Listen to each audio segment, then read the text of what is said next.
नमस्कार दर्शकों, मैं हूं नाविका कुमार और आप जुड़ रहे हैं मेरे साथ सवाल पब्लिक का शो पर। रूस के राष्ट्रपति व्लादिमीर पुतिन अपने 2 दिनों के दौरे के लिए भारत पहुंच गए हैं। पुतिन को रिसीव करने खुद प्रधानमंत्री मोदी पालम एयरपोर्ट पहुंचे, जहां दोनों ने गले मिलकर एक दूसरे की गर्मजोशी से स्वागत किया। एयरपोर्ट पर पुतिन का भव्य स्वागत हुआ। इसके बाद दोनों नेता एक ही गाड़ी में बैठकर प्रधानमंत्री के आवास के लिए रवाना हुए। काफिला पीएम हाउस अभी से कुछ देर पहले पहुंचा है। दर्शकों, मैं आपको याद दिलाना चाहती हूं कि सितंबर में एससीओ समिट के दौरान चीन से भी ऐसी ही तस्वीर सामने आई थी, जब प्रधानमंत्री मोदी ने पुतिन की कार में सफर किया था। ये तस्वीरें करंट ग्लोबल पॉलिटिक्स के नजरिए से बेहद अहम है। मोदी पुतिन की मुलाकात पर पूरी दुनिया की नजर है। दोनों की यारी पूरी दुनिया में हेडलाइन बनी हुई है और कहा यह जा रहा है कि नई दिल्ली पावर के वर्ल्ड ऑर्डर में न्यू बिग सेंटर बनता जा रहा है। जाहिर है ये सब फिलहाल मोदी रेजिम में हो रहा, जिस पर अमेरिका और चीन दोनों की पैनी नजर है। लेकिन भारत में पुतिन के दौरे के बीच अलग ही लेवल की राजनीति चल रही है।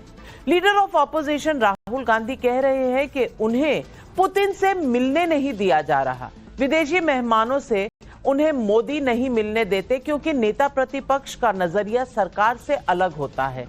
मोदी इनसिक्योर हैं, इसलिए पुतिन से मिलने नहीं दे रहे। प्रियंका गांधी परंपरा और प्रोटोकॉल तोड़ने का हवाला दे रही हैं। समाजवादी पार्टी भी राहुल के आरोप के सपोर्ट में खड़ी दिखाई दे रही है। विपक्षी नेता कह रहे हैं कि मोदी दूसरों की आवाज दबा रहे हैं और सिर्फ अपनी मन की बात करना चाहते हैं। कुल मिलाकर मोदी विरोधियों के दिल जल रहे हैं। ऐसा लग रहा है कि राहुल गांधी को जेन जी की भाषा में कहें तो फोमो यानी फियर ऑफ मिसिंग आउट हो रहा है। जब उन्हें आधिकारिक तौर पर न्योता देकर सरकार इवेंट्स में बुलाती है तब तो राहुल एब्सेंट रहते हैं, लेकिन जब कोई विदेशी मेहमान आ रहा है तो वो परंपरा और प्रोटोकॉल को याद कर रहे हैं।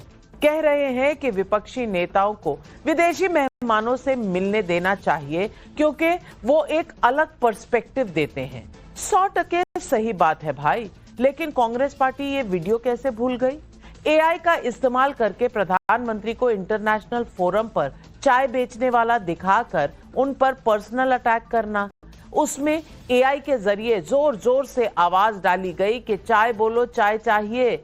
ये कौन सा पर्सपेक्टिव है भाई?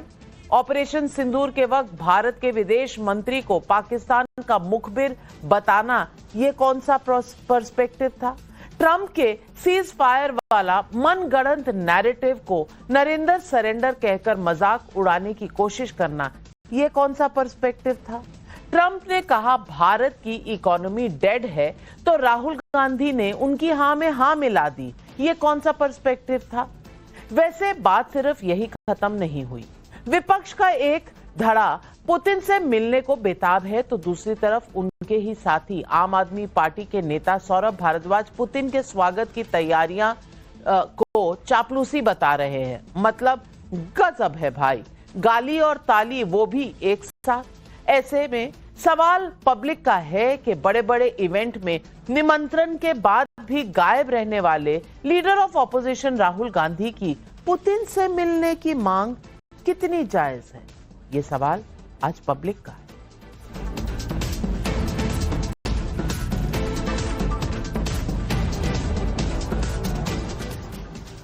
राहुल गांधी विदेशी मेहमानों को लेकर दिए गए अपने बयान पर तुरंत फैक्ट चेक भी किए गए। पूर्व फॉरेन सेक्रेटरी हर्षवर्धन श्रृंगला ने बताया कि विदेशी मेहमानों का एलओपी से मिलना अनिवार्यता नहीं है, ये प्रोटोकॉल में नहीं आता। हाँ, अगर गेस्ट खुद नेता विपक्ष से मिलना चाहें, उनकी रिक्वेस्ट पर मुलाकात हो सकती है। मतलब पुतिन अगर ये कहते कि मुझे राहुल गांधी से मिलना है तो मुलाकात जरूर होती, लेकिन राष्ट्रपति पुतिन की तरफ से ऐसा कोई रिक्वेस्ट अभी तक तो सामने नहीं आया। आगे की बात करूं इससे पहले सुनिए कि राहुल गांधी और प्रियंका गांधी ने क्या कहा है, जिससे लेकर हंगामा मचा हुआ है। नॉर्मली ट्रेडिशन होता है कि एलओपी के साथ जो भी बाहर से आते हैं उनकी मीटिंग होती है। ये वाजपेयी जी के टाइम होता था, मनमोहन सिंह जी के टाइम होता था, ये ट्रेडिशन रहा है। बट आजकल क्या होता है कि जो फॉरेन डिग्नेटरीज आते हैं या जब मैं कहीं बाहर जाता हूं तो सरकार उनको सजेस्ट करती है कि एलओपी से नहीं मिलना चाहिए। एलओपी एक दूसरा पर्सपेक्टिव देता है। हिंदुस्तान को हम भी रिप्रेजेंट करते हैं, हाँ, सिर्फ सरकार नहीं रिप्रेजेंट करती है।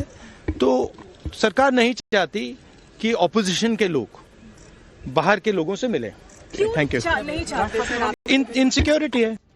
प्रोटोकॉल होता है, कोई भी विजिटिंग डिग्नेटरी एलओपी से मिलते हैं और रिक्वेस्ट करते हैं तो मिलते हैं। तो इस प्रोटोकॉल का रिवर्सल मतलब इस सरकार की जो आगे नहीं जाएंगे, जनरल जो जितनी भी नीतियां हैं वो इसी आधार पर है। तो सब खुद घेरना चाहते हैं, कोई और आवाज़ को उठने ही नहीं देना चाहते, किसी और का कुछ पक्ष सुनना ही नहीं चाहते और जो प्रोटोकॉल्स हैं उनको भी तोड़ रहे हैं।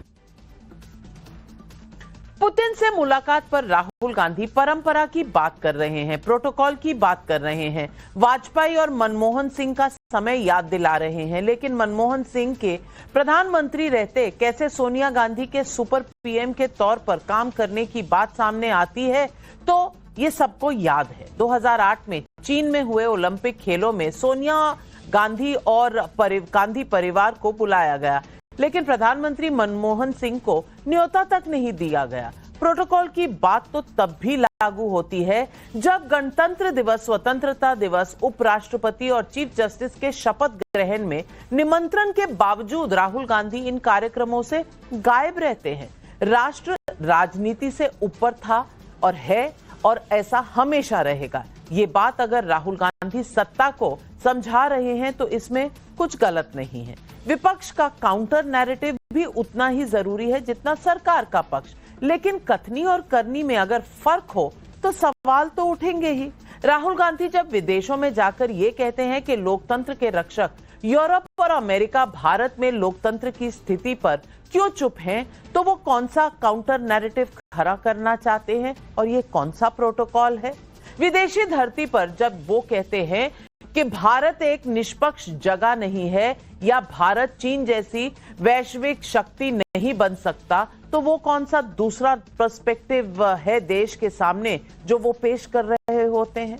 भारत के बाहर जब वो इल्हान ओमर जैसे भारत विरोधी शख्सियत से मिलते हैं तब कौन सा काउंटर नैरेटिव खड़ा करना चाहते हैं? अब इस पूरे मसले में बीजेपी भी राहुल गांधी पर पूरी तरह हमलावर है। सुनिए संबित पात्रा।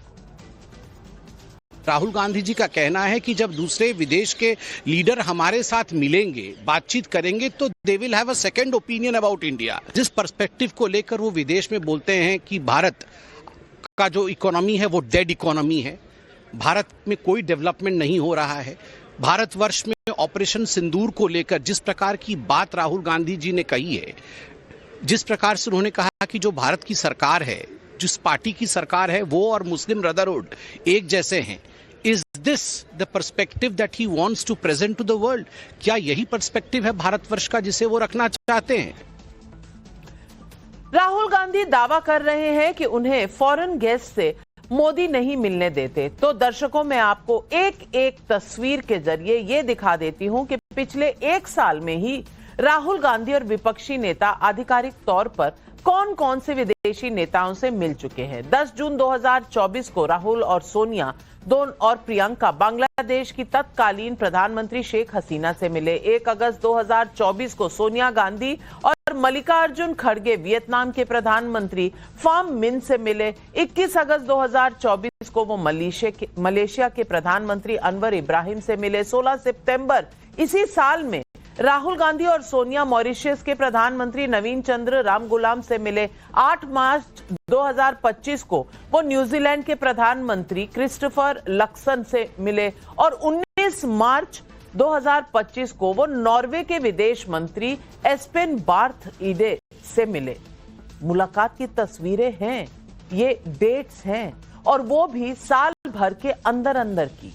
तो ये आरोप कि मोदी सरकार में विपक्ष को विदेशी मेहमानों से मिलने नहीं दिया जाता क्योंकि वो इनसिक्योर है, राहुल का ये दावा फैक्ट्स की कसौटी पर तो खरा नहीं उतरता। ऐसे में पब्लिक पूछ रही है सवाल। पब्लिक का सवाल नंबर 1, पुतिन से मिलने को बेताब दिख रहे राहुल गांधी को क्या अटेंशन का टेंशन है?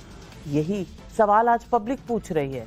सवाल नंबर 2, न्योते के बावजूद कार्यक्रमों को बॉयकॉट करने वाले एलओपी राहुल गांधी अचानक प्रोटोकॉल की बात क्यों कर रहे हैं? और सवाल नंबर 3, पुतिन से मिलकर कौन सा दूसरा पर्सपेक्टिव पेश करना चाहते हैं राहुल गांधी? ये सवाल आज पब्लिक का है।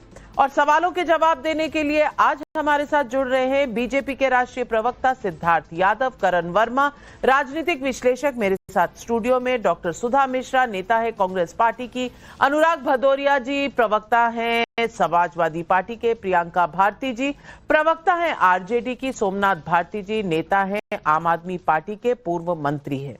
पहले तो सुधा मिश्रा जी मैं आप ही से पूछ लूं, इतनी तस्वीरें तो मैंने दिखा दी कि प्रधानमंत्री के होते हुए विपक्षी नेता मिल चुके हैं कितने सारे फॉरेन डिग्निटरीज को, और इस वक्त ताजा तस्वीरें आ रही हैं प्रधानमंत्री आवास से, लोक कल्याण मार्ग से, जहां राष्ट्रपति व्लादिमीर पुतिन पहुंच चुके हैं। रशिया के प्रधानमंत्री नरेंद्र मोदी के साथ अंदर जा रहे हैं, अंदर खाने का कार्यक्रम है, भोज पर स्पेशल वार्ता है, और सुनने में यह भी आ रहा है कि 4 मंत्री भी शायद इस वार्ता में शामिल हो, भोज पर शामिल हो। लेकिन सुधा मिश्रा जी, सवाल यही है कि ये अटेंशन की टेंशन क्यों हो रही है इस वक्त? अच्छा, इसका मतलब प्रधानमंत्री जी को अटेंशन चाहिए होगी, जो 4 मंत्री जा रहे हैं उनको भी अटेंशन चाहिए होगी, इसलिए वो जा रहे हैं। एलओपी का पद आप जानती हैं संवैधानिक है, और वो एक तरह से कहा तो प्रधानमंत्री की छाया का ही पद होता है, और एलओपी संवैधानिक पद में उसका कर्तव्य है कि देश के बारे में, देश के हर प्रश्न, पहली तस्वीरें रूस के राष्ट्रपति व्लादिमीर पुतिन और प्रधानमंत्री नरेंद्र मोदी की, जो कार जिसमें बैठकर दोनों इकट्ठा निकले थे एयरपोर्ट से, ये कार के अंदर की तस्वीरें हम इस वक्त अपने दर्शकों को दिखा रहे हैं। इन तस्वीरों पे नजर रखिए। और मैं क्योंकि पॉलिटिक्स में इतना इंटरेस्ट रखती हूं, पॉलिटिक्स में एक खास बात होती है बॉडी लैंग्वेज। बॉडी लैंग्वेज देखिए, 2 दोस्तों की तरह मिल रहे हैं, और ये तस्वीर ना सिर्फ देश में सभी लोग देख रहे हैं, बल्कि विदेश की ताकतें भी देख रही हैं। शायद प्रेसिडेंट ट्रंप भी इन तस्वीरों को देख रहे होंगे कि जहां पर भी वैक्यूम होता है, वैक्यूम कभी होता नहीं है, वहां पर रिश्ते नजर आते हैं। और ये प्रधानमंत्री नरेंद्र मोदी की अभी हाल ही की ट्वीट है, जिसमें ये तस्वीरें जब उन्होंने रिसीव किया व्लादिमीर पुतिन रूस के राष्ट्रपति को, और ये तमाम तस्वीरें बॉडी लैंग्वेज बता रही हैं। लेकिन सुधा मिश्रा जी, आप अपनी बात खत्म करें। बहुत बहुत आभार। बॉडी लैंग्वेज की बात पत्रकार कर रहे हैं, तो अब जाहिर सी बात है जो मनोचिकित्सक होंगे, जो बॉडी लैंग्वेज की बात करते होंगे, उन लोगों को अपना सब कुछ छोड़ देना चाहिए। मैम, आप भी जानती हैं कि जब नेता आपस में मिलते हैं, 2 देश के मिलते हैं, और 2 देशों के पारस्परिक रिश्तों के बारे में बात करेंगे। एलओपी क्यों नहीं है, ये तो प्रश्न पूछा गया। अगर आपने फोटो दिखाया कि मिलते आए हैं, तो आज मिलने देने में क्या दिक्कत थी? आज राहुल जी को अटेंशन नहीं, राहुल जी को इस बात का टेंशन है कि आखिर इस देश के प्रधानमंत्री एलओपी को दरकिनार करके क्या वो छुपाना चाहते हैं, या क्या हमारे असल मुद्दों की बात ना हो जाए, जिन पे प्रश्न खड़े हो रहे हैं वो बात ना निकल के आ जाए? क्या इसकी टेंशन है?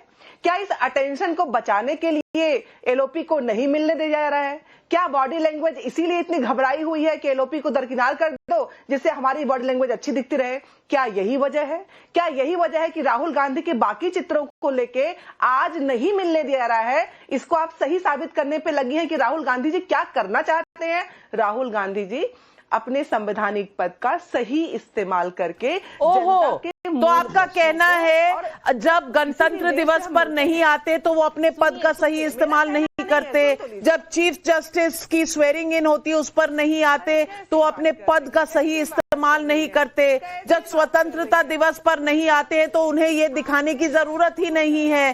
सिर्फ पुतिन को मिलने का इतना उनको शौक है, पता नहीं क्या बताना चाहते हैं। अब सिद्धार्थ यादव जी, ऐसी कौन सी बात है जो आप छुपाना चाह रहे हैं, जो राहुल गांधी को मिलने नहीं दे रहे? इतना टेंशन हो रखा है कांग्रेस के खेमे में, कम से कम टेंशन तो दूर करिए सिद्धार्थ यादव जी। आप संविधान के पदों की जरा भी मर्यादा न तो उसका सम्मान करती हैं। देखिए नाविका जी, राहुल गांधी एलओपी हैं। एलओपी का मतलब तो लीडर ऑफ ऑपोजिशन होता है, पर मुझे लगता है कि उन्होंने खुद को बता दिया है कि मुझे लीडर ऑफ प्रोपेगेंडा बनना है, क्योंकि देश में झूठ बोलने का अगर 30 मार्का खिताब किसी को दिया जाएगा तो केवल राहुल गांधी को दिया जाएगा। राफेल पर उन्होंने झूठ बोला, चौकीदार चोर है झूठ बोला, एलआईसी पर झूठ बोला, एसबीआई पर झूठ बोला, ऑपरेशन सिंदूर पर झूठ बोला, सर्जिकल स्ट्राइक पर झूठ बोला। बात बर बात देश को कैसे नीचे दिखाया जाए, राहुल गांधी इसमें मास्टरी कर चुके हैं। अब देश के अंदर एक इतने महान नेता, दूसरे देश के हमारे अतिथि वो आ रहे हैं और यहां पर राहुल गांधी झूठ बोलना शुरू कर चुके कि मुझे तो मिलने नहीं दिया जाता, मेरे को तो कहीं मिलवाया नहीं जाता, मैं कहीं जाता नहीं। पिछले 1.5 साल के अंदर Rahul Gandhi 5 head of state से मिल चुके हैं, 1.5 साल के अंदर। पर राहुल गांधी इस बात को कैसे बोलेंगे? अभी आपने बताया, देखिए मैं भी तस्वीरें लाया था अपने साथ। बांग्लादेश की प्रधानमंत्री शेख हसीना जी, उनसे 10 जून 2022 को मिले। ये देखिए तस्वीर मलेशिया के प्रधानमंत्री के साथ 21 अगस्त को मिले 2024 को। ये देखिए तस्वीर परिवार के साथ मिले मॉरिशस के प्राइम मिनिस्टर से 16 सितंबर को 2025 को। ये देखिए न्यूजीलैंड के प्राइम मिनिस्टर के साथ मिले 8 मार्च को 2025 को। पर तस्वीरों की बात हो रही है तो ये भी तस्वीर है इल्हान उमर के साथ मिलने की, और यही तो अल्टरनेट पर्सपेक्टिव है भारत का जो देना चाहते हैं राहुल गांधी। राहुल गांधी कह रहे हैं अल्टरनेट पर्सपेक्टिव नहीं दे पा रहा हूं मैं। ये कौन है इल्हान उमर? इल्हान उमर वो है जो पाकिस्तान के खर्च पर स्टेट गेस्ट बनकर के पीओके को विजिट करती हैं, यूएस की कांग्रेस में जो मोशन लेके आती हैं भारत के खिलाफ, उनसे जाकर के मिलते हैं। क्योंकि जो अल्टरनेट पर्सपेक्टिव है राहुल गांधी का वो तो है इंडियन इकोनॉमी डेड है, ऑपरेशन सिंदूर फेल हो गया था, हमारी तो फेल्ड डेमोक्रेसी है। अब आप बताइए, कोई भी डेलीगेशन बाहर से आती है, ये उसकी इच्छा है कि वो किससे मिलेंगे नहीं मिलेंगे। हमारी देश की सरकार, हमारा मिनिस्ट्री ऑफ एक्सटर्नल अफेयर्स वो तय करेगा उनकी मीटिंग। 2 दिन का उनकी विजिट है, सरकार के साथ, वीपीओ के साथ, बिजनेस ग्रुप्स के साथ, जो जिस उद्देश्य से आ रहे हैं उसके साथ। अब कोई नहीं मिलना चाहता राहुल गांधी से तो क्या करेंगे? राहुल गांधी की जिद ऐसी हो चुकी, फोमो मन में ऐसा हो चुका, ना जाने क्या हो जाएगा। इसलिए मैं फिर कहता हूं, ये लीडर ऑफ ऑपोजिशन नहीं है, लीडर ऑफ प्रोपेगेंडा है। केवल राहुल गांधी को रोना और धोना आता है और वही काम वो कर रहे हैं। भाजपा के प्रवक्ता हैं तो इसको स्थापित कर दिखा है कि कहां लिखा हुआ है, पुतिन ने सरकार को कहां लिख के दिया है कि हम राहुल गांधी से मिलना नहीं चाहते हैं। मैं ये देखना चाहूंगी। अरे मैडम, ऐसे लिख के कोई नहीं देता। अगर उन्हें मिलना होता है तो वो बोल देते हैं, सरकार को बोल देते हैं कि वो लीडर ऑफ ऑपोजिशन को मिलना चाहते हैं। लेकिन अब आपको कौन समझाए ये? अनुराग भदौरिया जी, मैं आपसे पूछना चाहती हूँ, ये फोमो क्यों हो रहा है? क्योंकि देश के लिए किस तरह की बातें राहुल गांधी ने बाहर कही हैं, तमाम चीजें सिद्धार्थ जी ने आपको बताई। मैं पूछना चाहती हूं कि 30 घंटे का ये विजिट है रूस के राष्ट्रपति का। 30 घंटे में अगर सरकारी व्यवस्थाएं हैं और तमाम चीजें हैं और कोई समय का विंडो नहीं है, ये भी तो हो सकता है। यही सोच लेना कि सरकार इनसिक्योर है, ये कहां से सही है? क्योंकि अगर इनसिक्योर होती तो पिछले 1 साल में 5 ऐसे लोगों से जो बाहर से आए हुए हैं, बड़े नेता हैं, दूसरे राष्ट्र के हेड्स ऑफ स्टेट्स हैं, उनसे क्यों मिलवाती सरकार? तब इनसिक्योर नहीं थी सरकार क्या?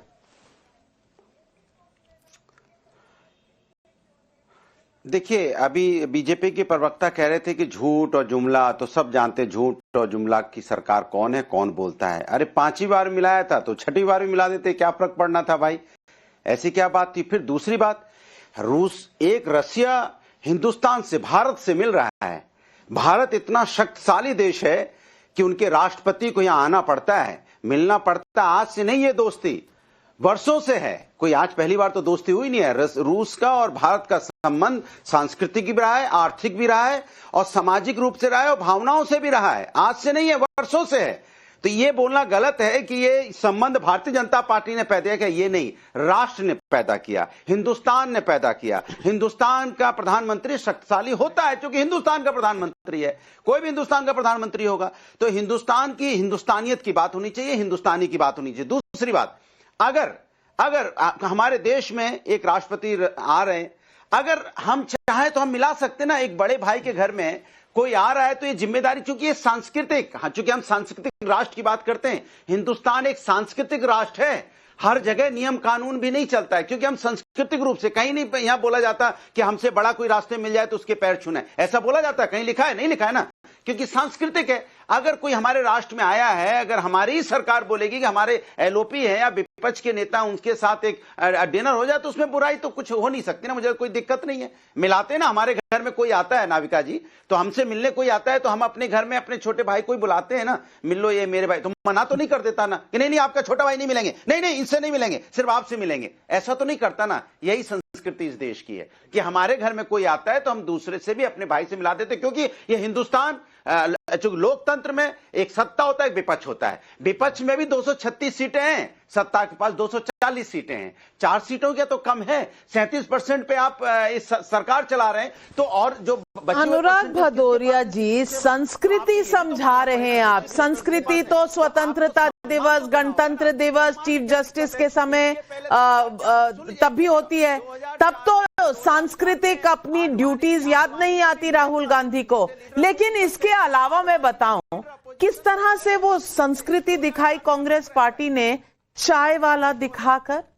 वो संस्कृति वाले आज संस्कृति की बात कर रहे हैं। सिद्धार्थ यादव जी, मुझे तो बहुत ही अटपटा लग रहा है कि ये कौन सी संस्कृति की बात कर रहे हैं। की बात करते हैं, लोकतंत्र की बात करते हैं, लोकतंत्र मजबूत होने की बात करते हैं। नाविका जी, इन लोगों की संस्कृति क्या है ये तो पूरा देश जानता है। पर अभी अनुराग भदौरिया जी एक बात कह रहे थे, उनकी बात का मैं उत्तर दे देता हूं। उन्होंने कहा कोई घर में आता है तो जो घर का छोटा होता है हम उसको भी मिलवाते हैं।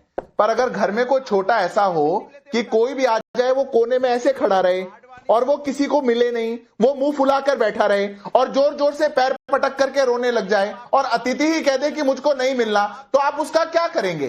कोई अगर ऐसा हो जो आपके घर के बारे में ही उल्टी सीधी गालियां दे, उसको बदनाम करने का काम करे, उसको गाली देने का काम करे, उसका आप क्या करेंगे? और मैं झूठ नहीं बोल रहा हूं, राहुल गांधी ने पिछले 7 सालों में देश के बाहर अलग अलग देश के लोगों के सामने 15 बार देश को गाली दी है। 6 बार अमेरिका में दी, 5 बार यूके में दी, बेल्जियम में दी, मलेशिया में 1 बार दी, बहरीन में 1 बार दी, सिंगापुर में 1 बार दी। जो राहुल गांधी का ट्रेंड बन चुका हो कि केवल देश को गाली देते रहो, ये संस्कृति को कहां लेकर के जाएंगे? जहां जाना हो, भारत देश के उपराष्ट्रपति के शपथ में जाना हो, वहां तो जाएंगे नहीं। रशिया के राष्ट्रपति से मिलना है दूसरे से। हमारे वैचारिक मतभेद हैं। हमारा जी, मैं जब भी बोल रहा हूं कोई ना कोई पीछे से बोल रहा है। अब ये जब भी बोलेंगे मैं इनके लगातार बोलूंगा। अनुराग भदौरिया जी, अगर आपके कुछ अधिकार हैं तो आपके कुछ कर्तव्य भी हैं। कर्तव्य आपको याद नहीं रहते, अधिकारों का गाना बजाना इतना चलता है। और मैं ये सवाल सोमनाथ भारती जी से पूछना चाहती हूं।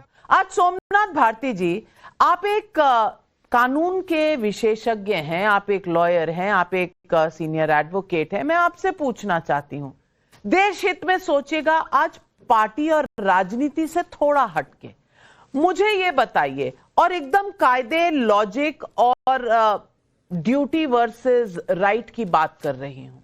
अगर आप अपने हक मानते हैं, आपके हक हैं, हर नागरिक के हक हैं, नेता प्रतिपक्ष के भी बहुत से हक हैं, लेकिन उनके कुछ फर्ज भी तो हैं। फर्ज निभाने में राहुल गांधी कहां रहते हैं? ये सवाल क्या जायज सवाल नहीं है? और दूसरी बात, ये कहना कि सरकार इनसिक्योर है इसीलिए नहीं मिलाया, अरे भाई फिर 1 साल में 5 बार क्यों मिलाया? ये भी तो एक सवाल है। क्या फैक्ट्स और राहुल गांधी के तथ्यों में कभी कोई नाता रहा है? नाविका जी, आपका बहुत बहुत धन्यवाद, आपने मुझे अपने डिस्कशन में शामिल किया। देखिए, मैं यह बात बहुत गंभीरता और जिम्मेदारी से कहना चाहता हूं। राहुल जी के पुतिन साहब से मिलने से भारत को क्या फायदा हो जाएगा मुझे समझ में नहीं आता। लेकिन जो बात है, मतलब मैं सुन रहा था राहुल जी का जो स्टेटमेंट है कि I want to put some other perspective before Putin. So ये बात तो ठीक नहीं है। कौन सा पर्सपेक्टिव आप रखना चाहते हैं पुतिन जी के आगे? भाई, इस देश के अंदर की समस्याएं, इस देश के अंदर की समस्याओं का समाधान क्या पुतिन से आएगा? आप अगर भारत के जो फायदे हैं या भारत की जो मुसीबतों का समाधान है वो तो अपने देश के अंदर से आएगा, तो बाहर के लोगों से हम क्या बात कर रहे हैं? अदर पर्सपेक्टिव का मतलब क्या हुआ, मैं जानना चाहूंगा जो हमारे कांग्रेस आती है। लेकिन मुद्दा इस बात का नहीं है कि राहुल अगर पुतिन से मिल लेंगे तो पता नहीं क्या समाधान आ जाएगा, भारत का कौन सा समस्या का समाधान आ जाएगा, या कौन सी बड़ी बात हो जाएगी, अब हमारा फॉरेन पॉलिसी क्या चेंज हो जाएगा। बात इस बात की है नाविका जी कि 1977 का जो एक्ट है, जो लीडर अपोजिशन का एक्ट है, वो बताता है कि लीडर अपोजिशन का एक एक इंस्टीट्यूशन है, एक संस्था है, जैसे कोर्ट है, जैसे सीएम का पद है, जैसे प्रधानमंत्री का पद है, तो एक संस्था है। तो इस संस्था के रिस्पेक्ट की बात है बेसिकली। मैं हमेशा ही देख पाता हूं कि माननीय मोदी जी हो या Bharatiya Janata party in general हो, संस्थाओं को, मुझे याद है भगवंत मान साहब का फॉरेन जाना कई बार कैंसिल करवा दिया इन्होंने। अरविंद केजरीवाल जी सिंगापुर जा रहे थे पर्सपेक्टिव रखने दिल्ली के गवर्नेंस मॉडल का, उसको नहीं होने दिया। तो संस्थाओं का, इंस्टीट्यूशंस का, डेमोक्रेसी का आदर ना करते हैं, इस बात को तो मानता हूं। मैं इस बात को ही मानता हूं कि राहुल जी के नाम मिलने से कोई बड़ी नुकसान नहीं हो जाएगा, क्योंकि वो पता नहीं किस प्रकार की बातें कर जाते हैं जब ओपनली कह रहे हैं कि जी पता नहीं मैं अदर पर्सपेक्टिव रखना चाहता हूं। तीसरी बात मैं कहना चाहता हूं, देखिए आज भारत, रशिया और अमेरिका दो शक्तियां हैं। जवाब दे दूं। उन शक्तियों के बीच में एक सामंजस्य स्थापित करना चाहता है। अब सुना है कि रशिया से ऑयल का इंपोर्ट कम हो गया है अमेरिका के दबाव में। तो भारत किस प्रकार से रशिया के आगे अपनी बातें रखे और अमेरिका को भी कंट्रोल में रखे, रशिया को कंट्रोल में रखे, भारत के इंटरेस्ट के लिए, क्योंकि इंटरेस्ट भारत और भारतीय का है। अब पता नहीं ऑयल का प्राइस कहीं बढ़ ना जाए हमारे यहां। तो यह अच्छा होता अगर बीजेपी या सेंट्रल गवर्नमेंट ये प्रयास करती कि जो अपोजिशन के लीडर्स हैं उनसे बैठ के चर्चा कर लेती है एक बार कि भाई क्या कुछ ऐसा पर्सपेक्टिव है जो देश के हित में चर्चा कर लेते, चर्चा तो कर लेते, पर करण वर्मा जी मुझे ये बताइए कि कौन सी चर्चा में विपक्ष का इंटरेस्ट है? क्या दूसरा पर्सपेक्टिव की जो बात कर रहे हैं राहुल गांधी, वो एसआईआर डिस्कस करना चाहते थे, वो बीएलओ डिस्कस करना चाहते थे पुतिन जी से, तमाम चीजें हैं। मैं पूछना चाहती हूं और आज दोनों तरफ की बात पूछना चाहती हूं, क्या राहुल गांधी का डिमांड सही है या वाकई बीजेपी किसी न किसी तरीके से विपक्षी नेताओं को रोकती रहती है, रोड़े डालती रहती है? नाविका जी, अभी जो डॉक्टर सुधा ने कही वो बड़ी गंभीर बात थी, निकल गई बात में। इन्होंने कहा कि क्या ऐसी चीजें हैं जो मोदी जी जनता से छुपाते हैं जो राहुल जी वहां पुतिन से करेंगे। और यही बात राहुल जी कहते हैं कि वोट चोरी छुपाई जा रही है, एसआईआर में जो धांधली हो रही है वो छुपाई जा रही है। मतलब कि इन्होंने साफ बोल दिया इस समय नेता कांग्रेस ने कि राहुल गांधी की मंशा थी कि पुतिन से वो यहां के जो हमारे देश के अंदरूनी मामले हैं, जैसे कि एसआईआर, वोट चोरी, जुडिशरी खराब है, नरेंद्र सरेंडर, इस तरह की बात करना चाहते थे। तो ये तो इन्होंने खुद बोल दिया, आपके शो पर अभी बोल दिया। और नाविका जी, एक बड़ी सीधी सी बात है, इन्होंने बोला था अनुराग जी ने कि राष्ट्र राष्ट्र राष्ट्र कई बार बोला। भाई जो नेता प्रतिपक्ष ये कहता हो कि भारत एक राष्ट्र ही नहीं है, India is not a nation but A union of states, तो क्या वो राष्ट्र की बात करेगा जो मानता ही नहीं राष्ट्र है? और जब एक छोटा भाई छोटे भाई से तो मिलाना चाहिए, अनुराग जी बिल्कुल सही है, पर अगर एक छोटा भाई सिर्फ अपयश फैलाता हो, सिर्फ घर की बुराई करता हो, घर के बारे में बुरा भला कहता हो यहां लोकतंत्र खत्म हो गया है, इकोनॉमी ध्वस्त हो गई है, तो कैसे उस छोटे भाई का हम क्या करें? तब भी रोका नहीं गया है, पर उस छोटे भाई से कोई हमारी यश और वो नहीं बढ़ती, हमारी कोई सम्मान नहीं बढ़ता। तो ये आज उनको अंदर ताक झांक करके देखना चाहिए कि क्यों आज उनकी स्थिति हो चुकी है। बीजेपी की भाषा बोल के, बीजेपी की भाषा, मैं देश की भाषा बोल रहा हूँ, बीजेपी की नहीं। वो तो राष्ट्र ही नहीं मान रहे, वो तो राष्ट्र ही नहीं मान रहे। इसका जवाब दीजिए। अनुराग भदौरिया जी, ये सर्टिफाई करने वाले आप कौन होते हैं? आपका मत, मैंने आपको समय दिया। करण वर्मा का मत, उनका मत, उन्हें भी तो इस कानून और इस संविधान में कुछ हक मिले हैं, वो अपनी बात कह सकते हैं। आप कौन है उसमें लेबल लगाने? अभी तो मैडम सुधा मिश्रा जी ने मुझे कह दिया था मैं तो बॉडी लैंग्वेज पढ़ रही हूँ। अरे मैं आज से नहीं पढ़ रही हूँ, 35 सालों से पढ़ रही हूँ, ये मेरा काम है एज अ पॉलिटिकल एनालिस्ट। मैं पढ़ूंगी। मैडम आप तब पैदा नहीं होंगी जब मैं इन गलियारों में अपनी पॉलिटिक्स सीख रही थी, ठीक है ना?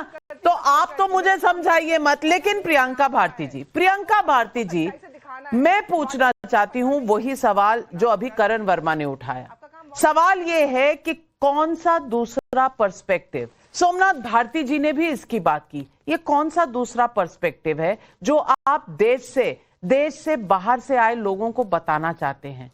वही इल्हन उमर वाला पर्सपेक्टिव, वही पर्सपेक्टिव कि भारत में लोगों को स्वतंत्रता नहीं है, पगड़ी नहीं पहनने देते, कड़ा नहीं पहनने देते, ये वाला पर्सपेक्टिव जिसमें तथ्य नहीं है, बस आक्रोश की भाषा है और बस ब्राउनी पॉइंट्स कमाने की एक जिज्ञासा है? मैं सियोल आपको लेके चलती हूँ, क्योंकि हम विदेशों की बात कर रहे हैं। वहां प्रधानमंत्री जाके बोले थे एक बार कि अगर आपके पिछले जन्म में कोई पाप होते हैं तब आपका भारत में जन्म हो जाता है, कहिएगा तो हम वीडियो भी चला देंगे। दूसरी बात की बहुत सारे तस्वीरें यहाँ पर दिखाए हमारे भाजपा प्रवक्ता महोदय कि यहाँ गए वहां गए, इनसे मिले राहुल गांधी, उनसे मिले। ऑफिशियल मीटिंग हुई थी क्या, या अपनी कैपेसिटी पे मिले थे राहुल गांधी? भारत सरकार ने मिलवाया। और सबसे गंभीर बात यह है, क्योंकि ये जो विषय है बहुत गंभीर मसला है, सबसे इंपॉर्टेंट बात यह है कि देश में भाजपा को कम से कम ये तो अब इस मुगालते में नहीं जीना चाहिए कि भाजपा देश है।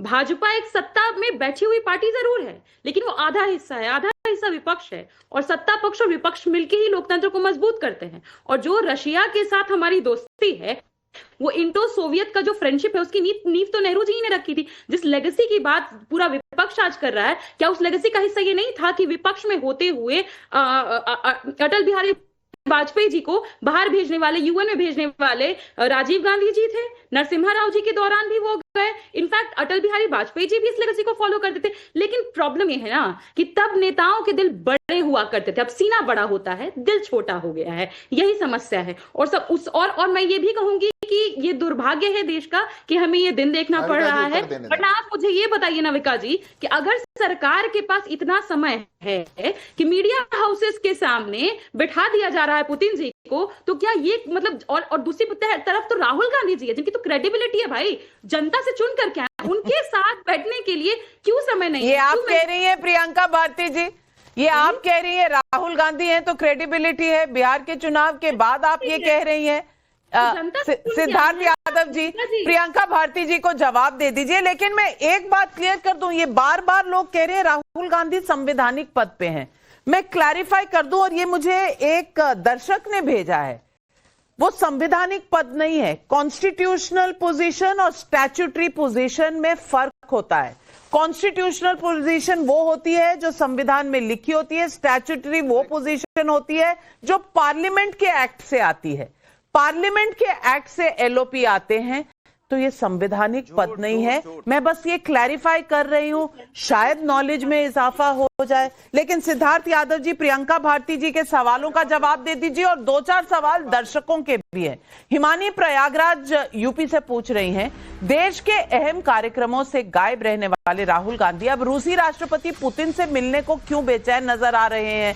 मंजुला अवस्थी का नोएडा से सवाल है, जब कोई फैमिली को बदनाम करता है तो परिवार वाले ऐसे व्यक्ति को मेहमान से मिलाने नहीं बुलाते, कहीं राहुल जी के साथ यही तो नहीं हो रहा? जवाब दीजिए सिद्धार्थ जी। देखिए नाविका जी, अभी हमारी आरजेडी के साथी राहुल गांधी की क्रेडिबिलिटी बता रही थी। मैंने सामने ही अभी एक मीडिया की रिपोर्ट पढ़ी कि बिहार के रिजल्ट आने के बाद आरजेडी कह रही है, RJD blames Congress for poll rout, dares to part ways. ये आरजेडी है और इनकी क्रेडिबिलिटी इतनी है। पर मैं 2 बातों का जवाब देता हूं। पहली बात तो इन्होंने कहा कि पहले दिल बड़े होते थे नेताओं के, इसलिए अटल जी को यूएन में भेजा गया, कांग्रेस ने भेजा था। पहले विपक्ष के नेता इतने अच्छे होते थे कि वो भारत का पक्ष वैश्विक मंचों पर रख सकते थे, नहीं तो पाकिस्तान को प्रस्ताव लेकर के यूएन में आ रहा हो। अटल जी पर इतना विश्वास था देश को, सत्ता पक्ष को भी, कि भारत की बात मजबूती से रखेंगे। राहुल गांधी को भेज करके देखिए, राहुल गांधी कह रहे हैं बोस्टन में 20 अप्रैल 2025 को कि इलेक्शन कमीशन तो हमारे देश का कॉम्प्रोमाइज्ड है। 12 सितंबर 2017 में कह रहे हैं कि idea of non violence is under attack. 11 सितंबर को कह रहे हैं प्रेस क्लब में वॉशिंगटन में कि राहुल गांधी ने हमारे देश की डेमोक्रेसी को कह दिया ब्रोकन है। ऐसे नेता को भेज करके कहां जाएंगे आप? और जिस कैपेसिटी की आप बात कर रही थी, ये लंबी श्रृंखला है प्रियंका भारती जी। मैं सुनाऊंगा तो आपका भी समय व्यर्थ हो जाएगा, क्योंकि आप मानेंगी नहीं इस बात को। आपको तो क्रेडिबल लग रहा है, पर ये जो इल्हान उमर से मिलने वाले राहुल गांधी हैं, ये कौन सी कैपेसिटी में मिले? ये भारत सरकार की कैपेसिटी थी।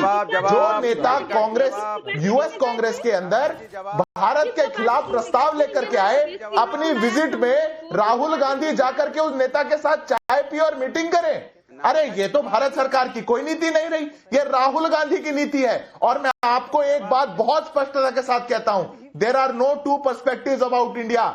एक ही पर्सपेक्टिव है, पुतिन आए या कोई भी दुनिया के नेता आए, भारत का एक ही पर्सपेक्टिव है जो भारत की ताकत है। आप अंदर ही अंदर भारत को दीमक की तरह खोखला करना चाहते हैं और बाहर जाके अपना झूठा प्रोपेगेंडा फैलाना बहुत सही कहा सिद्धार्थ यादव जी, और मैं बिल्कुल सहमत हूं इस बात से। हमारा कोई अलग पर्सपेक्टिव नहीं है, इस देश का एक पर्सपेक्टिव है, भारत है और उसके सामने वाला देश है, और भारत के लिए जो सही है वही रखा जाएगा। अनुराग भदौरिया जी, इंटरनल पॉलिटिक्स हम अपनी पार्लियामेंट में करेंगे, लेकिन किसी भी बाहर के देश के साथ क्या हम अलग अलग पर्सपेक्टिव देने के लिए बैठेंगे? देखिए, सबसे पहले तो एक बात आपको समझनी पड़ेगी। बार बार आप राहुल गांधी कह रहे हैं, राहुल गांधी लीडर अपोजिशन है। बात लीडर अपोजिशन की हो रही है, चाहे कोई भी हो, लीडर अपोजिशन की पोजीशन होती है, बात पोजीशन की हो रही है। आप राहुल गांधी जी पे लेके जाते हो, ये आपकी दिक्कत है। दूसरा, बात हिंदुस्तान की हो रही है, प्रधानमंत्री जी पे लेना कीजिएगा। अरे प्रधानमंत्री जी हिंदुस्तान के हैं, तो बात हिंदुस्तान की होनी चाहिए। हमेशा हिंदुस्तान का प्रधानमंत्री अनुराग भदौरिया जी हिंदुस्तान की प्रधानमंत्री की बात कर रही है, आप क्या कहना चाह रहे हैं कि हिंदुस्तान के प्रधानमंत्री से ऊपर है एलओपी? और मैंने हर चीज में एलओपी कहा है। आपका आउटगोइंग इतना फ्री है कि इनकमिंग सुनाई नहीं देता आपको। मैंने ये तमाम बातें कही है, लेकिन भारत का पक्ष कौन रखेगा? प्रधानमंत्री रखेंगे या एलओपी रखेंगे? कॉन्स्टिट्यूशन समझाने वाले कॉन्स्टिट्यूशनल पोजीशन और स्टैट्यूटरी पोजीशन का फर्क तो जानते नहीं करण वर्मा। नाविका जी, ना केवल पक्ष रखना, पक्ष तो रखेंगे प्रधानमंत्री और सरकार रखेगी, इन्होंने पक्ष खराब किया है। सितंबर 2019 और इस वर्ष 2025 में दोनों बार राहुल गांधी की स्टेटमेंट को पाकिस्तान ने यूज किया है as evidence in United Nations कि देखो वहां के नेता प्रतिपक्ष ये कह रहे हैं कि यहां होम ग्रोन टेररिस्ट है, देखो यहां के नेता प्रतिपक्ष ये कह रहे हैं कि यहां पर दिक्कतें हैं, वो क्वेश्चन कर रहे हैं। इससे खराब बात क्या हो सकती है? हमारे मत को कमजोर किया है इस लीडर ऑफ ऑपोजिशन ने, ये सच्चाई है। तो ये तो एक सत्य बात है ना, यूनाइटेड नेशंस के रिकॉर्ड में है। सितंबर 2019 का देख लीजिए, जुलाई 2025 का देख लीजिए, ये तो एक एविडेंस की बात है। ये अनुराग भदौरिया की इधर उधर की बात करने से कुछ नहीं होता। यूनाइटेड नेशंस में राहुल गांधी की स्टेटमेंट यूज हो, इससे शर्म की बात क्या हो सकती है? करने की हिम्मत किसी को है क्या? कांग्रेस की नेता से मैं पूछना चाहती हूं जनता का सवाल। श्रीधर दिल्ली से पूछ रहे हैं, क्या राहुल जी पुतिन से एसआईआर या चुनाव आयोग या लोकतंत्र खतरे में है, ये बात करना चाहते थे? जवाब दे मैडम। हाँ, नहीं, बिल्कुल मैं जवाब देना चाहूंगी। अभी मेरी बातों पे कोई बाल की खाल निकाल रहा था कि मैं ये कह रही हूँ। प्रधानमंत्री जी क्या कहने वाले हैं अभी उनसे मिलने के बाद, क्या आपको पता है? या जो 4 मंत्री मिलने वाले हैं, क्या आपको पता है?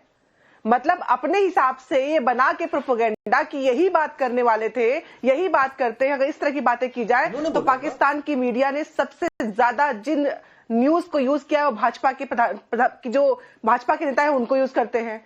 उसको यूज करके बताइए कि क्या ऐसा होता है कि नहीं होता है। हमारे प्रधानमंत्री कौन सी न्यूज यूज करी? पाकिस्तान ने कौन सी न्यूज यूज करी? आज तक आप करेंगी नहीं। पाकिस्तान ने केवल नरेंद्र सरेंडर यूज किया राहुल गांधी का। ये झूठ बोल रही है नाविका जी। सबसे ज्यादा अगर किसी ने और इन्होंने कहा, आज डिबेट में इन्होंने शुरुआत में कहा, ऐसी क्या चीजें हैं जो राहुल गांधी को नहीं बोलने दी जा रही है, जो छुपाई जा रही है? देश के तो छुपाई तो वोट चोरी जा रही है इनके हिसाब से। देश के लोग आज अपनी बातों में गोल गोल ये फंस गई है।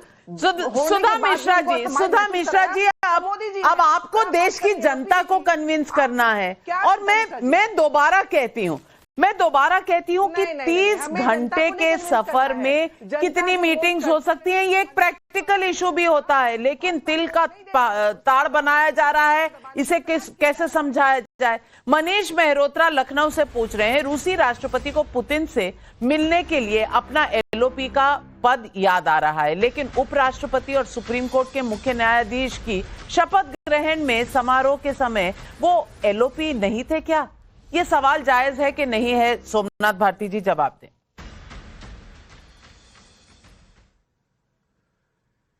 देखिए, आपने जो कहा कि कॉन्स्टिट्यूशनल पोस्ट नहीं है, ये स्टैट्यूटरी पोस्ट है, ठीक कह रहे हैं, लेकिन सुप्रीम कोर्ट ने कई बार कहा है कि लोकतांत्रिक व्यवस्था में विपक्ष की जो भूमिका है वो मूलभूत संरचना का हिस्सा है। तो कृपया करके देखिए, बात राहुल गांधी जी की है ही नहीं, और मैं आपसे बिल्कुल सहमत हूं कि राहुल गांधी जी एज ए व्यक्ति का उनका मिलना पुतिन जी से कोई ज्यादा बड़ा फायदा देश को नहीं लाएगा, हो सकता है वो नुकसान कर दे, क्योंकि पता वो कह रहे थे कि कोई और अदर पर्सपेक्टिव रखेंगे। लेकिन इंस्टीट्यूशंस की बात है, एलओपी एज एन इंस्टीट्यूशन की बात है। दूसरी बात मैं जानना चाहता हूं माननीय हमारे नविका जी, देखिए पंजाब, यूपी, हरियाणा के कई बच्चे रशिया में हैं जिनको जबरदस्ती जो यूक्रेन का साथ युद्ध चल रहा है रशिया का, उसमें धकेल दिया गया है। तो मैं अपने मित्र जो भाजपा के प्रवक्ता है उनसे कहना चाहूंगा हाथ जोड़ के कि उन बच्चों के लिए प्रयास करें कि माननीय प्रधानमंत्री बात कर लें, ये बच्चे अपने अपने घर पहुंचे, चाहे वो लीगली अंदर गए हो, वहां उस देश में इंटर किए हो, चाहे लीगली गए हो।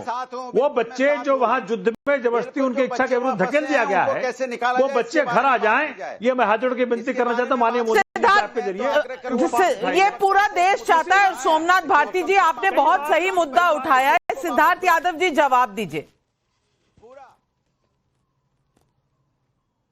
देखिए नविका जी, भारत की आज ताकत दुनिया में क्या हो चुकी, ये सोमनाथ भारती भी जानते हैं, अनुराग भदौरिया भी जानते हैं। रशिया यूक्रेन वॉर के अंदर जो भारत में बच्चे फंसे हुए थे या फिर कोई भी नागरिक उस युद्ध में अगर शिकार बन रहा था, उसके लिए भारत सरकार ने किस प्रकार की भूमिका निभाई, ये पूरा देश जानता है। स्वाभाविक सी बात है, अगर देश के 2 राष्ट्राध्यक्ष मिलेंगे, हमारे देश के प्रधानमंत्री मिलेंगे, रशिया के राष्ट्रपति मिलेंगे, तो देश के हित की सारी बातों को करा जाएगा। पर आप बात को गोल घुमा करके कहें कि सुप्रीम कोर्ट ने कहा है कि ऑपोजिशन जो है वो बेसिक स्ट्रक्चर है, स्तंभ है वो देश का। अरे ऑपोजिशन का नेता नहीं है, लीडर ऑफ ऑपोजिशन नहीं है, leader of opposition statutory post है। जो डेलीगेशन आ रही है ये उनके बिना पे बात है कि वो मिलना चाहते हैं कि नहीं मिलना चाहते। पर बात को लेकर के जो राहुल गांधी का रवैया देश को लेकर के रहता है, भारत सरकार भारत का पक्ष मजबूती के साथ रखेगी, राहुल गांधी का पक्ष नहीं रखेगी। राहुल गांधी की तरह बिल्कुल देश हित में बात होगी, देश के लिए बात होगी, और यही देश का सबसे बड़ा पर्सपेक्टिव है। आज हमने एक सर्वे किया, बड़े बड़े इवेंट में निमंत्रण के बाद भी गायब रहने वाले एलओपी राहुल गांधी की पुतिन से मिलने की मांग पर आप क्या कहेंगे? 35,000 लोगों ने जवाब दिया। मौके पर गायब फिर रोना 81% लोग, राहुल के साथ नाइंसाफी 17% लोग, कह नहीं सकते 2%। 81% लोग मानते हैं कि ये भाई बिना मतलब के रोना धोना है। और बात मैं आपसे पूछती हूं दर्शकों, इसी साल 1 साल के अंदर 5 अलग अलग राष्ट्रीय लेवल पर जितने हेड्स ऑफ स्टेट्स आए हैं, सबसे विपक्ष की मुलाकातें हुई। तो फिर क्या राहुल गांधी समझते हैं कि प्रधानमंत्री नरेंद्र मोदी इनसिक्योर है? क्या ये इल्जाम सही है, ये आरोप सही है? और आज एक पुतिन की यात्रा जो 30 घंटे का स्टॉप ओवर है, उसमें ना बुलाना, जब रिक्वेस्ट नहीं आई है रशिया से, तो ये कहना कि प्रधानमंत्री और बीजेपी बहुत ही इनसिक्योर है, क्या ये सही है? इसका जवाब तो जनता को ही देना। आज बस इतना ही। तमाम दर्शकों और पैनलिस्ट का मैं धन्यवाद करती हूं, लेती हूं इजाजत। नमस्कार। जाइएगा मत, पाठशाला की घंटी बजने वाली।